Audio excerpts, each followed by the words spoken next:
That's 909-793-1065 and get ready to transmit. Are you having trouble sleeping? Are you always tired and worn out? Is it affecting your work and personal life? Well, South Pacific Sleep Lab can help you out. South Pacific Sleep Lab provides a personal study of your sleep patterns. With their trained specialists, they will diagnose your sleep habits and will give you a prognosis for getting a great relaxing night of sleep.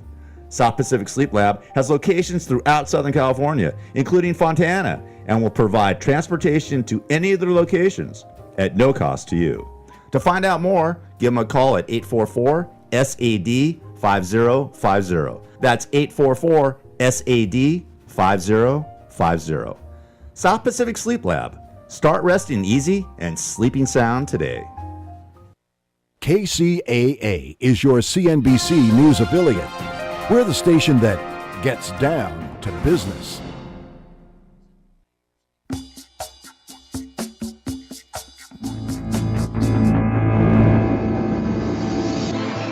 And now, it's For the People with Judge Herb Dodell.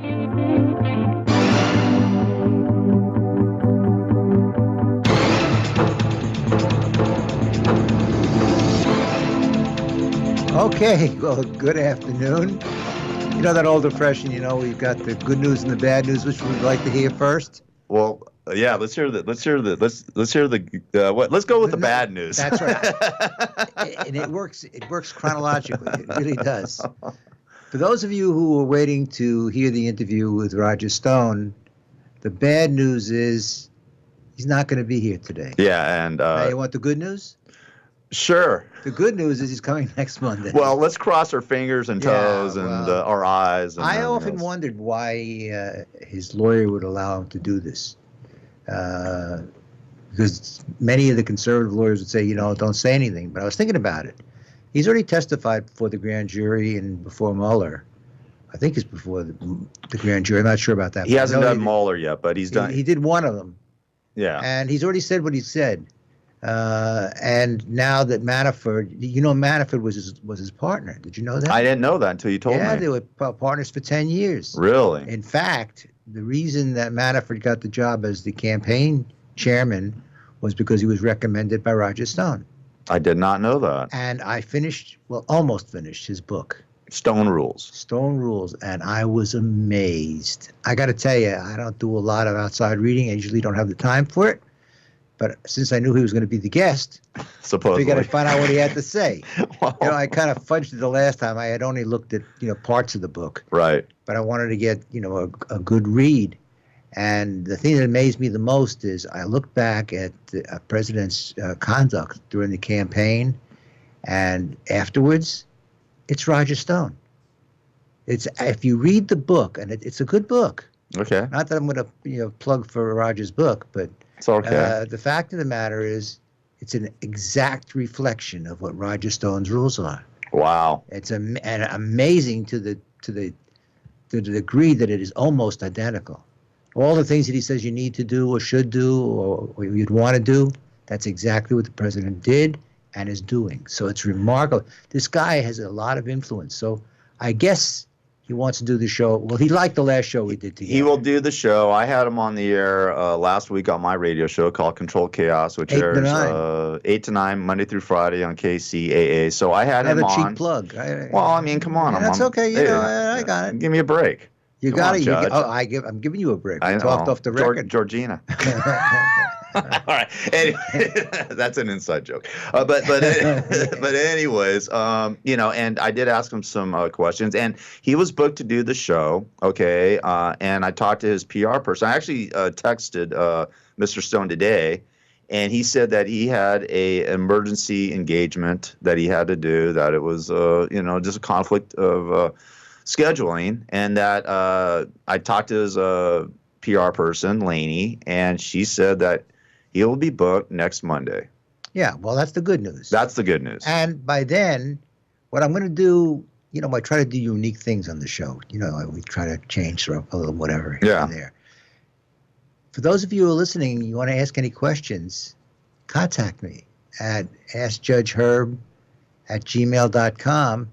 I'm not saying I'll ask the questions because I got a lot of material to cover with him, and we're going to extend the interview. Normally we do interviews 15 minutes, but we're going to make this one a lot longer. There's so many questions There's to a ask lot. him. Oh, I kept thinking as I'm reading the book, I'm writing the questions. I asked him about the 25th Amendment and Trump being thrown out of office, and I asked him if he thought that's possible, and he said yes, but I'll let you convey the message next Monday. I'm not going to spill the beans. That's going to depend a lot on what Vice President Pence decides to do. Well, guess what? He thinks Pence is going to do it. But that's the one thing I'll tell you about. He actually thought that Mike Pence, if this Mueller investigation goes nowhere, that Mike Pence will try to overthrow Donald Trump. That's what his view is. And Roger Stone is connected to the president. There's so many questions to ask him, Judge. Now that I know that he was partners with Paul Manafort, and Manafort is now flipped, there's a real connection. So if most prosecutors, having been a prosecutor myself, I can tell you that most prosecutors will start with the little guys in the bottom and work their way up to the people at the top. They get one guy to, the mobsters will say rat on somebody. Yeah. And what they'll do is they'll get somebody to connect to the guy above or the gal above, and they'll make a deal with that person and work their way up. Now, the only person who hasn't been really directed is Roger Stone. They got all the others. Pretty much, I must say God. I don't mean God final, whatever it is. But they've either gotten convictions or deals or whatever with just about everybody who's been named as connected, including the accountant, including the lawyer, including national security. I mean, they've got a lot of people. Michael Flynn and Michael Cohen. They've got a lot of information. Yes, they do. And the thing that you do as a prosecutor is you don't, and I've mentioned this on the show before, you don't share the information with the defendants until after you file a complaint. Then you have to produce what's called discovery. But for the most part, they're not telling them what they got. And the most amazing thing is that nobody's blabbing over there. I mean, you don't hear a thing about what they got. But I got to tell you, having been, I was a filing deputy when I was in the DA's office for part of the time. What you're doing is you're evaluating the information you're getting from law enforcement. And then you say to yourself, okay, do I got enough to win this case beyond a reasonable doubt? You know, you use that burden of proof, that formula, in deciding whether or not you're even going to prosecute a case. Let me ask you a question about Paul Manafort, because he did flip and basically made a deal with the federal court. You know, do you think that he has some information on Trump and the Russian collusion or something like that? I mean, I asked Roger Stone that. I'm not. You can ask him and get what his opinion is. But your personal opinion, do you think that they have something? Manafort has something on Trump that could, Well, that would really call for total speculation, and I don't do that. Oh, okay. But I will say, with that in mind, he was at that meeting in Trump Tower. Yes, he was. And he could say, if it's true, well, maybe not even if it's not true, he could say that the president knew in advance what they were doing. That's something that they want on an argument of interfering with an investigation and things like that. That's possible. And he was very much involved in dealings with the Russians and the Russian oligarchs and Ukrainians and whatever. So he's got a lot of information. Whether it ties him to the president or not, right, I don't know. Yeah. But I imagine that he had something interesting enough that they were letting him take a pass on a life sentence. Because he would have gotten a life sentence. Well, I mean, and then they also dropped the other 10 charges that were like a hung jury. They dropped all those charges on him too. That was part of the deal. No, I'm saying that was part of the deal. That's right. That's part of the deal. I think I told the story. I represented Lee Trevino's caddy. This goes back a minute. Lee Trevino. What was his name? I don't think I really should. It's not that. It was an African American. Yes. Okay, I know who it is. But go ahead. Good guy. Great guy. Good guy. Lee Trevino's caddy for 100 years. And Lee paid his fees. Was his first name H? Start with an H. I'll have to start thinking about that. Because I just remember. Yes, the last name did start with an H. Okay, I know who it is exactly. Okay. So. And the fact of the matter is, it was a rape case.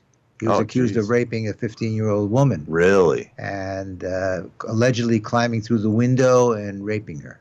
Oh my God. And the bottom line was that he was involved with this 15-year-old girl's aunt, and she was living with the aunt. And the aunt had given him an ultimatum saying, either leave your wife and join me or else. And he said, or else. The next thing he knows, he's in jail as she accuses him of rape, the 15-year-old girl. Wow. And so I'm trying the case, right? Yeah. And he had a key. So I had argued to the jury, why would he climb through the window? He's got a key, number one. That makes sense. Number two, there was a rape kit, and we found out that she had sex that morning with her boyfriend. Ah. So we'll talk more about that. There's a purpose for my telling the story. No, I'm not because I love the story. It's a great story. No, I'm interested. We did a little shtick in that at the end of the trial, which I'll tell you about. All right, well, I love golf. I love golf. Yeah. All right. I'm trying to think of a clever comeback for that. Don't worry about it. All right, it's for the people of Judge Herb Dodell. If you want to ask him any questions, askjudgeherb@gmail.com. We'll be back with the judge right after these messages. 1050 AM KCAA. Herb Dodell is a lawyer and a judge for the people. Having served as a Superior Court judge, presiding over more than 9,000 cases, he has witnessed firsthand how complicated and corrupt the legal system can be. His goal is to show how things really work in the legal system, so that people can navigate the legal system in the best way for them. Many people often feel marginalized by the legal system and are uninformed about how to proceed when unfortunate circumstances arise in their life.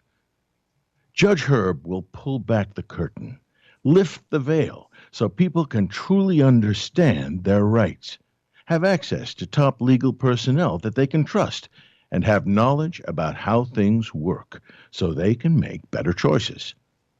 Judge Herb isn't just knowledgeable. His integrity and spiritual values are truly what make him different. He cares about democratizing access and information for all and desires to turn on the light so the people, you, can benefit. For more information, email the judge at askjudgeherb@gmail.com. That's askjudgeherb@gmail.com.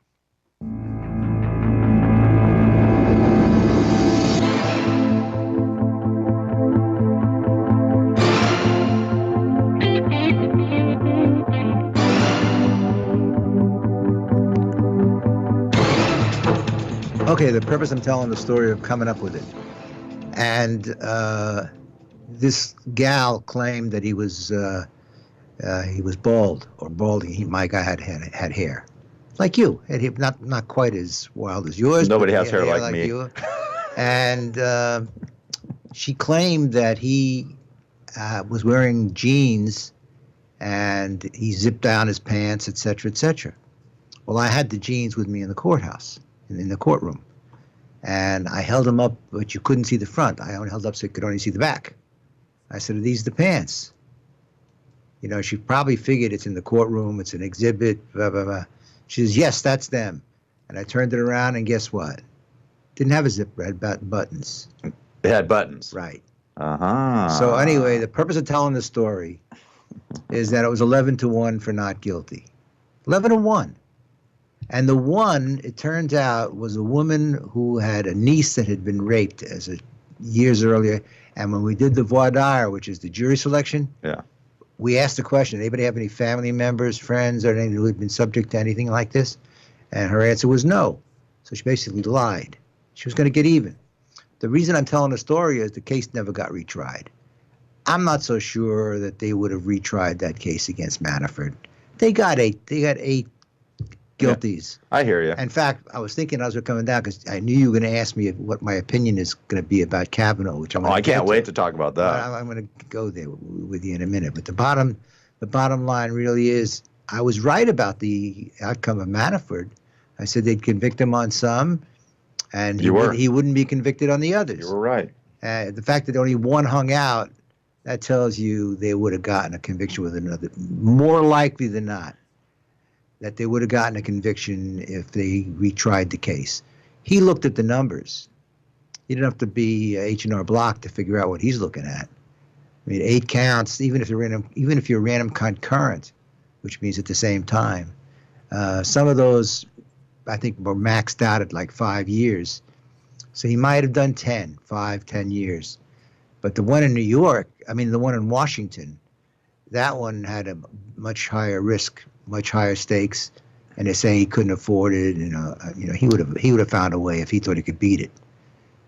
Well, he knew he couldn't beat it. Well, Trump came out and said how brave he was for fighting it and all that, and then his last tweet wasn't so nice to Manafort. He didn't call him a rat, but he said, "Hey, man, Well, if you're that guy and you're sitting there looking at you're 68 years old, please, and you're looking at 20 years in a hard time. Come on, there's not much of a choice. How much time do you think Manafort's going to get? What do you suspect? My guess is, and it's always flexible, because when you do plea bargains and you do deals, it's a business deal. Yeah. Depends on how cooperative he is. If he gives him some home runs, or as opposed to some scratch singles, at the time of sentencing, that's the way this thing works, by the way. Yeah. They do all of the discussions and the meetings. What was interesting about Manafort's deal is that he's going to meet without his lawyer. Oh, really? That's part of the deal. He comes alone. Wow. He gives up. By the way, he's given up everything. His homes, his bank accounts. He's being stripped of everything on this deal. It's crazy, man. He lived pretty good for a while, though, didn't he? Oh. Ostrich jacket, the whole deal. He lived like a king. Now he's going to live like a pauper. One of the things about Roger's book is he talks about clothes a lot. Yes. I learned something, and I already made an immediate change. Did you? What? No more pocket silk and ties that match. Roger says you never do that. So, okay, I'll do that. I can't wait for you to interview. I don't even know where my pocket silk is. But you can ask him. Wherever it is. Well, I enjoyed the discussion with Roger. Yeah. I thought that was a great interview. He thought it was a great interview. Yes. He said it was a great interview. He answered all the questions except for one. And when I interview him next week, I'm not going to ask him anything that's going to jeopardize his potential freedom where he shouldn't answer the question. He's smart enough to know not to answer those questions anyway. Of course. But I got a lot of questions to ask him. Well, there's tons of them. I went through a litany of questions, for him, and I'm sure you have some of your own that are interesting and. But he's the last guy. He's the caboose on the train. The question is whether or not he's going to put the nail in the coffin or not. He's not going to put. I tell you, I'm just going to say what he told me. He says he's not going to say anything to the investigation if they call him. And I said, "Are you going to, be called? And what would you do?" And he said, "Even if they call me, I'm taking the Fifth Amendment." So he is not going to rat out Trump or flip on Trump. No matter what he said. So we'll see. You know what? Given his personality, even from the limited times that I've talked to him, and the interview that we did, that sounds like him. Yeah, yeah. Unless they got something on him, and he doesn't think so. He said, I don't think they got anything on me. He said there's nothing to get on him. He's basically stating he did nothing wrong, but all he said the only thing he did wrong was support Trump. That's the only thing he said he did wrong. So we'll see. The jury's still out. They are questioning a lot of his people, which is sort of strange. But no, it's not strange at all. No, but I'm saying they're questioning his people and haven't brought him, and the reason he said was because they're not going to get anything out of him. That he already said that I'm going to take the Fifth Amendment. So go ahead and, have me before the grand jury. I'm not going to say a damn thing. And they're not going to offer him immunity to get, in case the public doesn't know this, if you get immunity, you no longer have a Fifth Amendment right. Did you know that? No, I didn't. I did not. You know why the reason? Because basically you're getting your freedom. You got to say everything. I don't know the real reason. What is the legal reason behind it? The legal reason is you have no exposure. Okay. Makes sense. The reason you have the Fifth Amendment right is because you don't want to jeopardize yourself and put yourself in some kind of corner. Right. But if you've got immunity, and there's two different types of immunity, there's use and transactional immunities, depending on the depth of your immunity. The chances are that that immunity will cover, and you have to testify. If you don't, it's a contempt. What about if you lie in court? Like you get immunity. Happens? Well, of course it lies all. I mean, you lie all the time. But let's say you get immunity, excuse me, and you lie, and they catch you in a lie. What happens? It goes out the window, and you. Well, a lie is perjury. Okay, so it becomes perjury. I don't think it has anything to do with the immunity part, but it's a brand new cause of action. Not a cause of action. It's a brand new charge. Perjury is different than anything else that you've got immunity for, so it's separate. So you do have exposure for that. Okay. All right. And if you refuse to testify, it's a contempt. Okay. All right. I mean, I had a case like that where we had a couple of guys. They got lucky because they had been basically made a plea deal. They were going to federal prison. These were witnesses that I wanted to bring into the trial. Of course, they didn't want to testify, and the other side sure as hell didn't want them to testify either. And I had argued to the court. I said, you know what? They've already pled. They're hasta la vista, and they shouldn't have a Fifth Amendment right. They want to take the Fifth Amendment right. They don't have it anymore because they know exposure. The appeal time hadn't run. Oh wow! Even though they pled. Technically, they had some additional time left. They wanted to appeal it.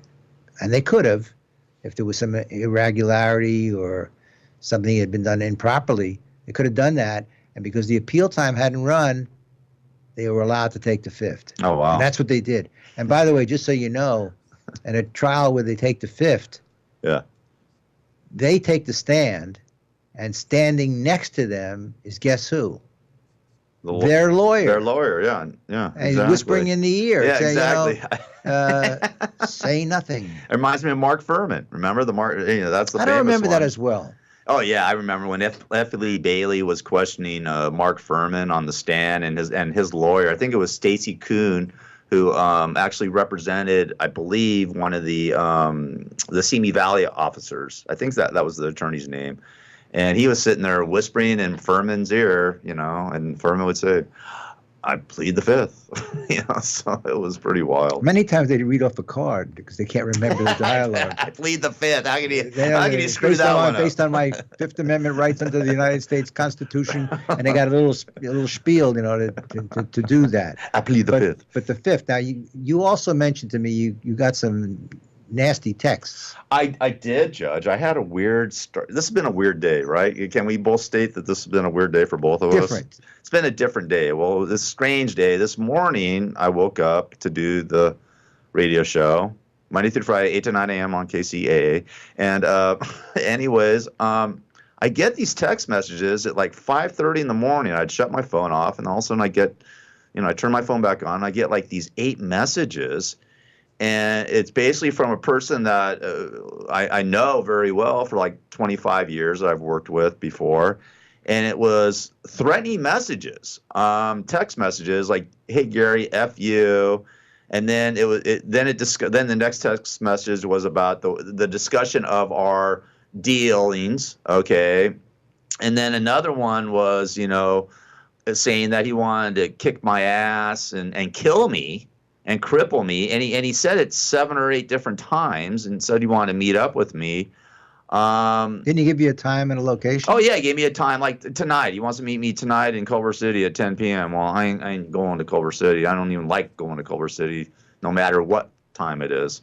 They're doing wonderful things in Culver City. Are they? Well, that's great. I just don't. Great bars and restaurants. I know. I just don't. Why don't you go down there and start something? Oh come on. Yeah, right. And then I'm at the. Yeah, thank you. You're a judge. You're I'll an come attorney. down and defend Oh you. Jesus. Yeah, thank you. Yeah, and then okay, and then I'll be working for free for the rest of my life. Anyway. Okay. But anyways, and I was wondering, like the guy was like saying he got pretty nasty, like he wanted to kill me and cripple me and do all this stuff. And he said it 5 or 6 different times. Now, it turns out that the guy who wrote the message isn't the same person that it's the numbers associated with. Well, forget about that for the moment. Okay, so the bottom line was like, well, this morning I'm like, what the hell's going on here? Like, why is this guy sending me messages? And he's threatening to kill me. He says, let me read a couple of them here. Let me get them real quick. But it was shocking to me. I was just like, what? This is Monday morning, man. This is, because can't wait to cripple and kill you was one of them. Okay. Another one was, let's see, blah, blah, blah. Can't wait to kill you, in capital letters, kill you. Okay. Can't wait. I'm free Monday night was, this goes on and on and on. Like So I'm wondering, like, it turns out it's not the real person. But if it is a real person, Judge, what do you do about something like this? I mean, it sort of freaked me out a little bit. Not that I can take care of myself, I can handle myself, and if it was this person that really did it, well, it wouldn't be a contest. But then again, let's say you get into a fight, then you get into thrown in jail, and you confront this cat. And you don't know if they're got a knife or a gun or whatever. You don't know if they know where you live. They had done some work at my studio. So I'm thinking, could they just come down to the studio and shoot Were you me? reasonably concerned? I really was this morning. It's a very important question. I was. I mean, it was. I was like, I thought it was a joke at the beginning, and then I didn't hear back from this person who allegedly had done this, and I'm thinking, what's going on here, man? And when the word "kill," okay, is a very strong word to me. Kicking my ass and beating I don't care about that, because that doesn't scare me. Somebody saying they want to kick my ass or do this, I've had that happen before, and that's just a bunch of rhetoric and talk. But when they say they want to kill you and they say it 5 or 6 different times, I've never had a text message or text messages where somebody said they wanted to kill me. Okay, so, by the way, we got to take a break. 50 a.m. We'll talk about it right after the break. Okay. All In right. his book, From the Trench to the Bench, Judge Herb Dodell demystifies the legal system, including both civil and criminal, the lawyers, the judges, and the process. As a judge, former deputy district attorney, and criminal defense attorney, he knows the legal system. He has the inside information that you need to pick a lawyer, and he's here to give it to you. No matter what you're facing that makes you think you may need a lawyer, Judge Herb will shed valuable light on your situation and reveal your best options and many secrets of how the judicial system actually works. To find out more about how the legal system really works, you can get your copy of Judge Herb Dodell's eye-opening book, From the Trench to the Bench, at Amazon.com.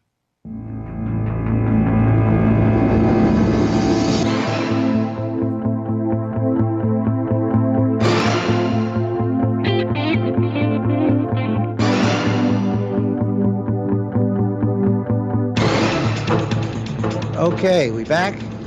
We are back. Okay, so anyways, I get these messages, and I've never had anybody say they wanted to kill me before. Okay, so it sort of did. I didn't know if it was a joke or they were just screwing with me or whatever. But I mean, after I didn't hear back from this person who allegedly did it, it sort of was like, what's going on here? And I was a little concerned, where I wanted to reach out to you today and ask you about this off the air. Actually, it turns out it wasn't the person who allegedly did it. It was a different. I had the contact number. It's not his number, and now me and him are upset with each other, which I think is stupid. But whatever, it is what it is. But you know who the person was that sent you that note? The person that allegedly I thought it was told me who it is. I mean, I don't. Okay, so now you know who it is. I don't know the guy personally. I think I may have met him one time, if that. So I don't know whether he was just drunk or wanted to screw with me or screw my friendship up with this other guy. But it did concern me when somebody's telling me they want to kill me.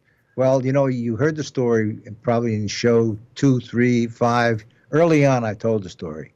When I was presiding over restraining order cases, which I did for almost 6 years, there was a lady that came in, a young girl actually, came in with her cell phone, and she wanted me to look at some texts.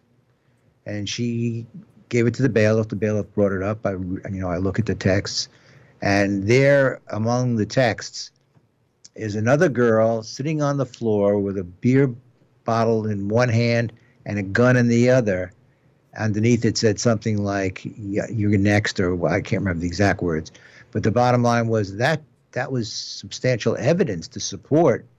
And of course, she said she was terribly concerned, and I could imagine that, because there's a girl sitting on the floor with a gun. Please. I didn't have to get into all the details, but the fact that I issued that restraining order. By the way. I hope you did. I did. People have always asked me, and I've mentioned it on the show before, what percentage of restraining orders that I signed.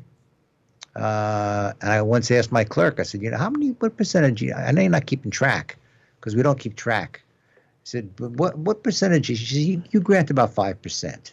That's not many. But, most of the people that come in there haven't got any really legitimate reasons for restraining orders. They're pissed off. Their egos are bruised. They want revenge. Yeah. It's a neighbor. Well, let me ask you about this. I mean, if this happened to be the person that sent this, if this was the real person that sent it, and he was stating like, "Can't wait to kill you" in bold letters like that. Well, that's significant. That's why I asked you the question if you were concerned, because if you knew it was some guy calling you from Chicago and you didn't know him and it was a mistake, whatever, you wouldn't be reasonably concerned. Yeah. And therefore, there'd be no reason for a restraining order. And keep in mind, and I've said this before, but for anybody who's out there that is interested in the subject of restraining orders, other than I wrote an article on it, it's available on the website, it has to be continuing course of conduct. One time doesn't do it unless it is so dramatic and it's credible and it's likely to occur. You don't grant those. Well, listen, if I get any more text messages from him, this guy, maybe I should then maybe I should worry a little bit about it, right? I mean, then maybe I could take. I mean, I'm not going to worry about this right now because I think this one guy was just trying to screw with my alleged friend. I don't know if we're friends anymore. Now we're not friends because of this douche. But the bottom line is, I think if he continues with this rhetoric, maybe I should do something about it, right? I mean, then there might be cause for concern. Well, you have to. What we have to do from the bench side is we have to analyze whether or not it's a credible threat. Right. Coming from somebody who's locked up in San Quentin and getting out to do anything to you, that's what it is. Right. But for the most part, we have to kind of balance out your right to speak and your right to do things of that nature versus a restraint. He sent me 12 text messages last night. Well, that's significant enough to show that he's got he's Screw not loose. just a one. Well, I told you the story about Gloria Allred. I'm sure. Right. I know I told you that. Yeah, story. you did. Yeah, you said something about her. She was seeking a restraining order because she had gotten something like a couple of hundred texts a day from some crazy guy who had it in for her, you know, and she wanted a restraining order to stop him from texting her. And by the way, the law does cover that. Okay. And so I listened to all the evidence, looked at some of the texts that they brought or they printed it out and brought it all in, and I granted it because you have a right to be free from harassment, and that's why the code section 627.6 in California. The code section is really the anti-harassment section. And that's what stalking is, isn't it the same thing? It's harassment. Yeah. So it's always a big balancing act. Well, I want to change the subject. Yeah, I just want to say, I just want to ask you one question, personally. So if I get more text messages from him, can I give you a call? Talk to me on Monday at 4 o'clock. Oh, thanks, No, Judge. 5 to 4. Thanks, Judge. No, but I think given what you have, and recognizing the temporary restraining orders are ex parte, in other words, there's nobody there except you. Right. And even you're not there. It's a piece of paper. Yeah, I don't want to go through all that. So if you do that, you get it doesn't cost you anything. I know, but it's time, man. I don't have time to do. I mean, my time is precious. So. Well, just for those who are not really familiar with restraining orders, the temporary restraining order, you can get a fee waiver, meaning you don't have to pay anything for filing it. And if you check the right box, they'll even serve it for you without a cost. So for the petitioners, very low risk if they have the time to do it. Yeah, I'd have to track down this guy and do all that. I don't feel like if I served. Well, I'll tell you straight out. If I do get any more messages from this nutcase, I will do something about it. I'm not gonna do anything about it right now. But I don't like anybody saying they want to kill me. Well, even though the temporary restraining orders are done ex parte, and when they're served, they make the point. Yeah. Somebody on the other side knows they're going to have to be going to a hearing if the TR has been granted. Right. Has to go to a hearing, and they have a big risk, and we've already talked about the risks of getting a restraining order against you in terms of your employment and security clearances and things of that nature. That may get the message across. Yeah. You may never have to deal with anything else. Oh, I got an interesting call from one of our listeners who wanted to know if they could get the record expunged because the person never showed up at the hearing. And the answer is what? You heard me say it before. What do you think the answer is? Can you get your record expunged? I think so, yeah. No. No, you can't? Okay, well, I don't know. It's on there forever, Really? even though nobody showed up. That sucks. And if somebody's looking at it in employment, Oh, man. even if you go on one of these searches, it's gonna show that you have a restraining order out on you, and people react accordingly, whether it sticks or doesn't stick. Okay, well, I didn't know that. That's terrible. I mean, you get accused of something, and I've been talking to this about with my friends, like, especially with what's going on with the Me Too movement. Like, you can be accused of something that, with your Lee Trevino caddy, be accused of something that sticks on his record, right? He got arrested. He went to court. No, not the same. That one, there's a code section in California, 1203.6, I think it is, that allows you to expunge anything like that.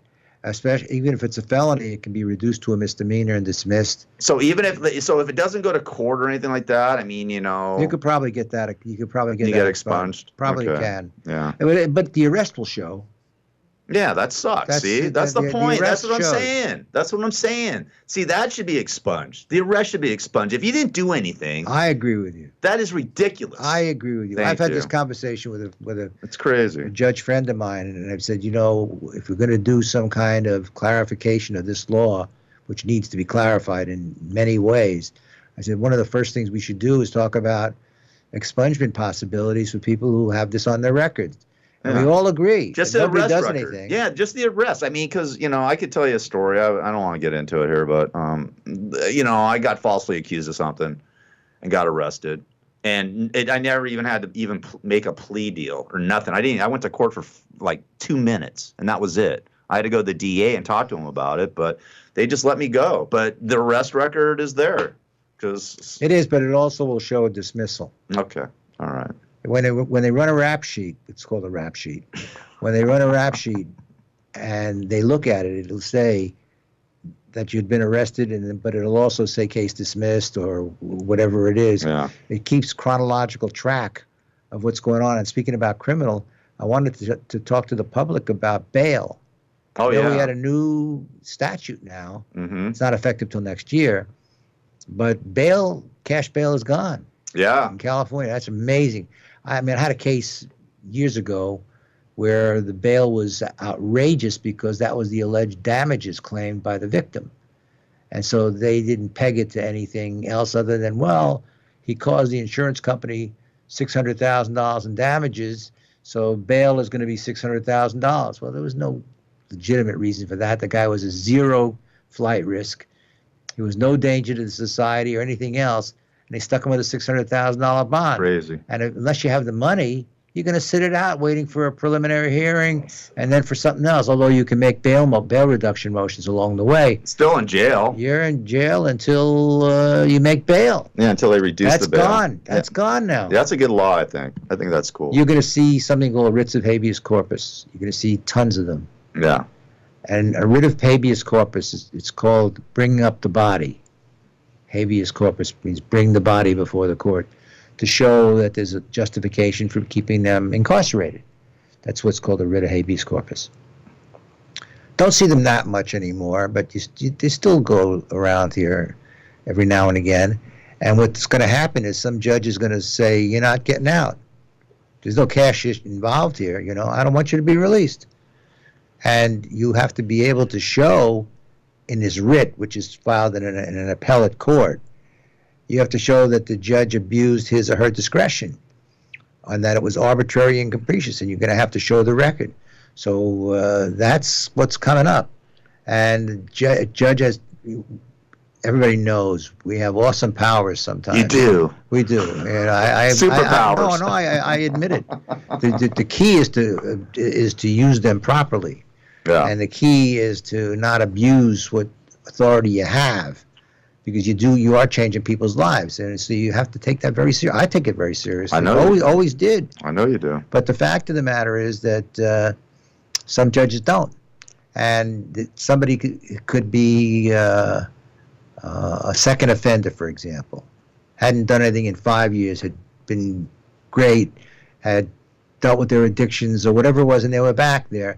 And a judge could say, well, you know what? You're an habitual offender. You were convicted of a crime 5 years ago. I think you're a threat. You're going to be locked up. And nothing you can do about it. Well, you can file a writ of habeas corpus. Well, I'm saying, but I mean, No, discretionary call. Okay. I always tell people, and I was going to talk about appeals today, if I had a time to do it, because, when you lose a case, you got options. Yeah. Appeal or not. Yeah, you're right. And putting aside why you lost, Yeah. the fact of the matter is appeals are expensive. They take a long time. And if you're a criminal, you'll probably be sitting in jail, although many judges do the right thing and they allow the defendant to stay out on bail pending the outcome of the appeal. Like you. Some judges wouldn't do that. They say, the word is pretty simple, remanded. Right. The sheriff walks Ouch. over with the cuffs and click, click, click, and out the door. That's a terrible feeling, by the way, for a lawyer. Oh, I believe me, it's a terrible feeling for me too. It was we're gonna use the last segment to do a little prognostication. Prognostication About Brett Kavanaugh. Kavanaugh? Okay, cool. All right, it's for the people of Judge Herb Dodell. Get his book, From the Trench to the Bench, now available on Amazon.com. We'll be back. Talk Radio, 1050 AM, KCAA. Did you ever meet a lawyer that was for the people? Someone who had the best interests of the people at heart? Herb Dodell has been a lawyer for more than 50 years and has been a Superior Court judge for 9 years, having presided over more than 9,000 cases. In this show, he will reveal the secrets of how things really work in the legal system, so you can maximize your position and benefit most when you're in trouble and need someone on your side to simplify the process for you. For more information, email the judge at askjudgeherb@gmail.com. That's askjudgeherb@gmail.com.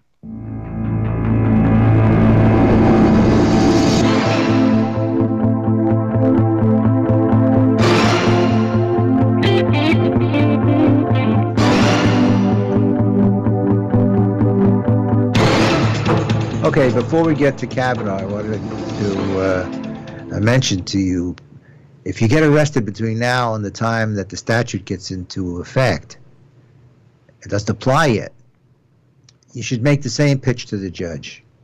Have your lawyer, or you, if you're doing it in pro persona, say, the legislature has spoken, this is what the rules are going to be. I think you should treat me the same way. Instead of $50,000 bail, which they may not have, because you got to come up with $5,000 cash and collateral for the rest of it, you might want to pitch them on the idea that this is where we're going and they're not a risk. And you may get somebody that says, okay, even though it's not in effect yet, we're still going to give you the benefit of the legislature's wisdom. They've been trying to do this for years. In fact, they basically have driven the bond business out. Yeah. There is no more bail bond business. Or at least won't be after next year, because there won't be any bail bonds. You're either out or you're not out. So let's get to Kavanaugh. Can't wait to hear about this. The fact of the matter is, this is one of those very polarized appointments. You got the pro-life people on one side, and you got the pro-choice people on the other side. And they are very, very outspoken about their views.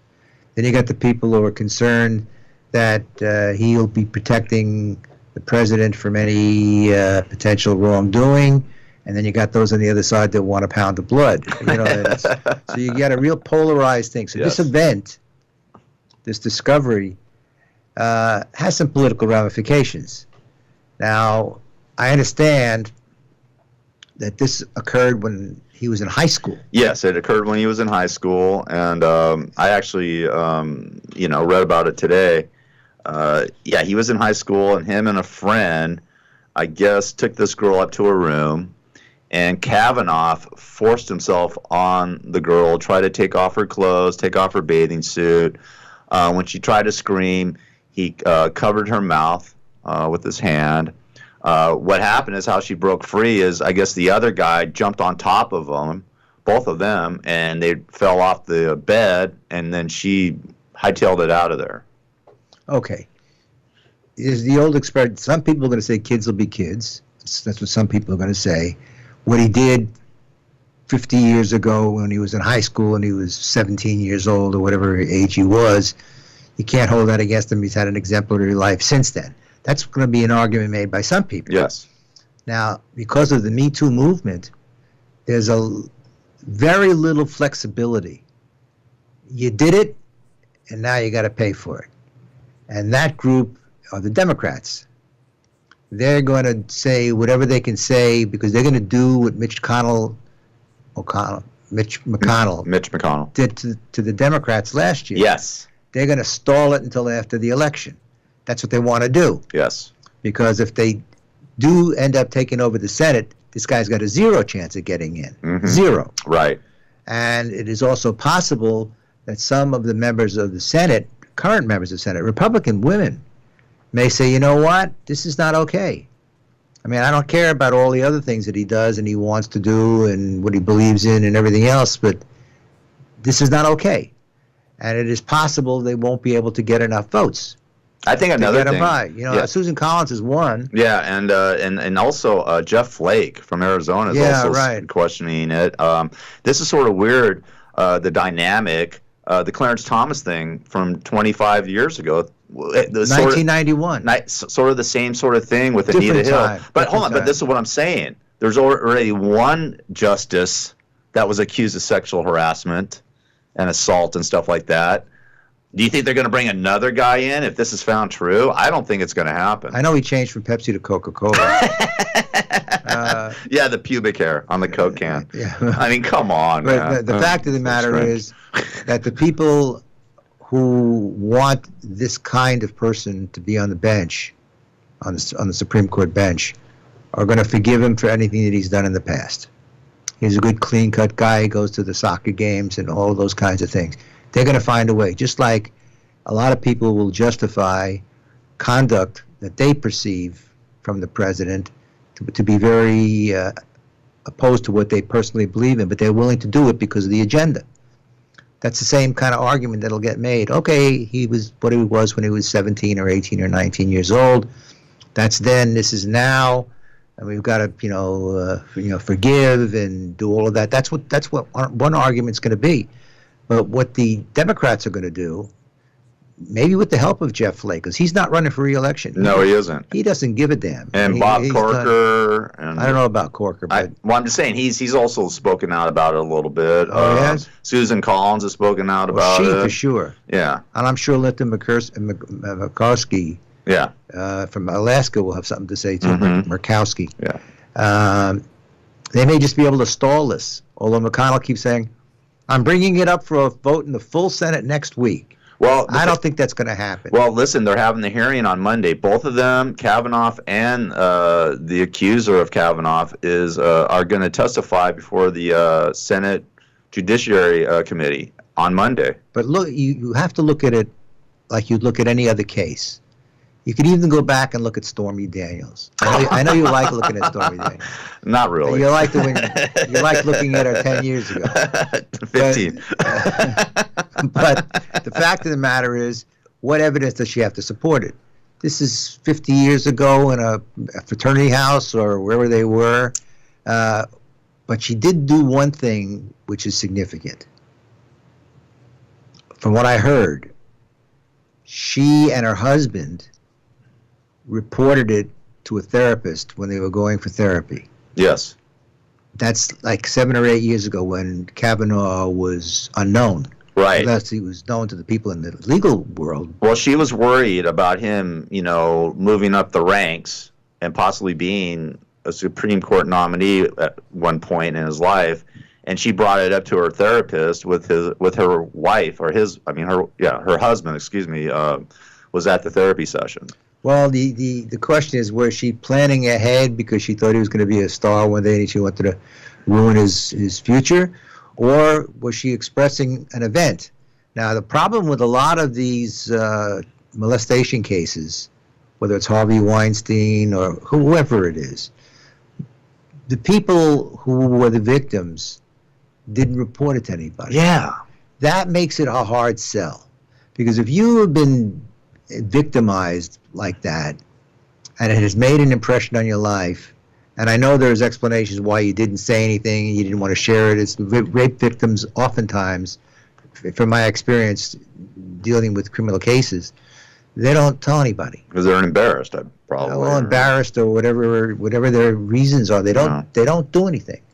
But I think that in many of these cases, these molestation cases, they don't go anywhere because there's no evidence to support it.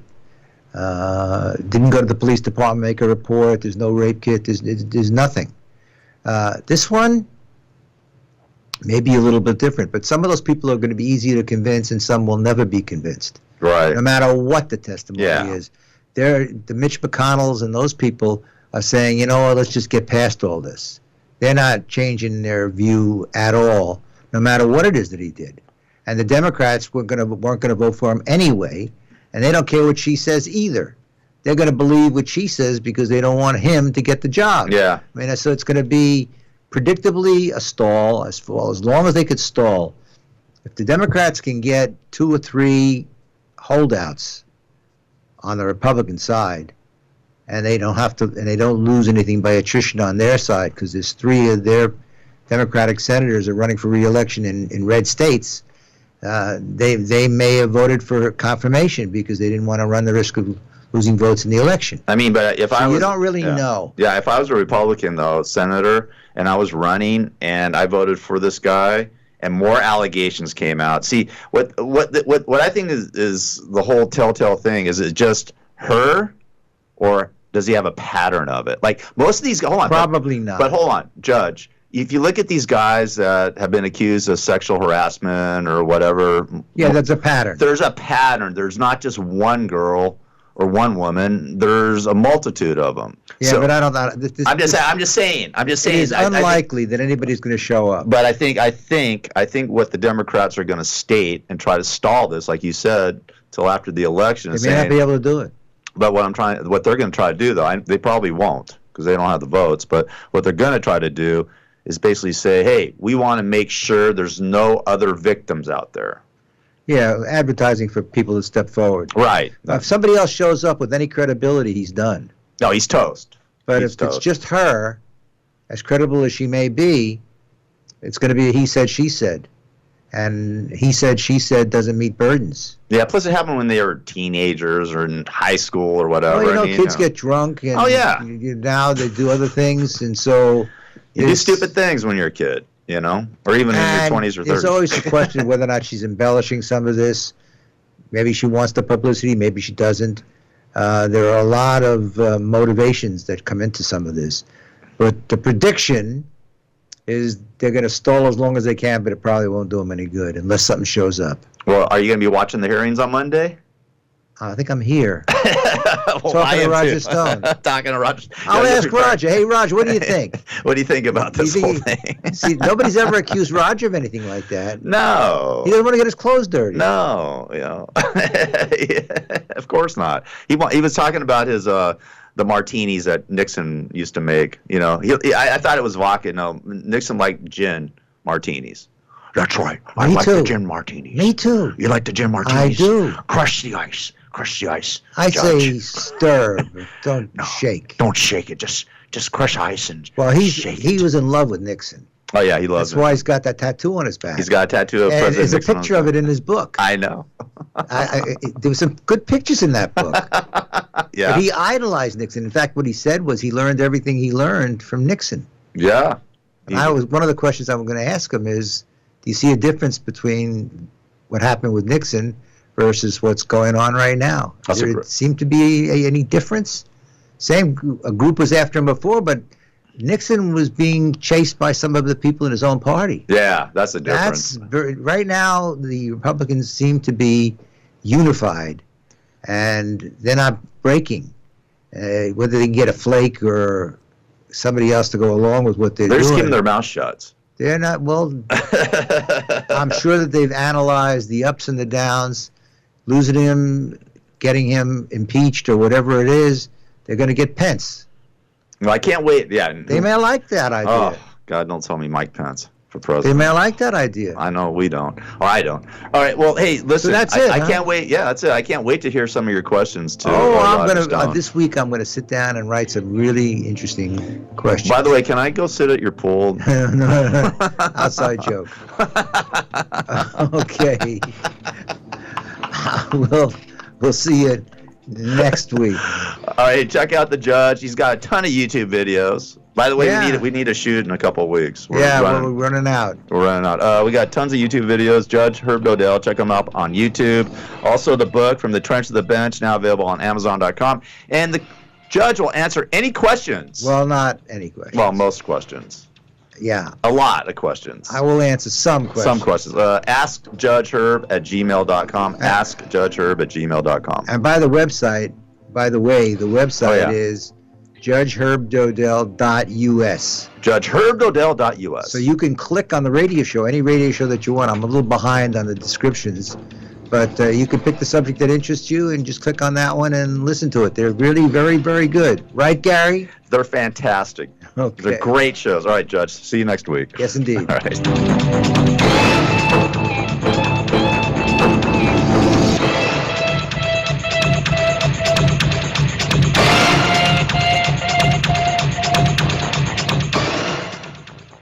KCAA Loma Linda, 1050 AM, 106.5 FM, and now 102.3 FM.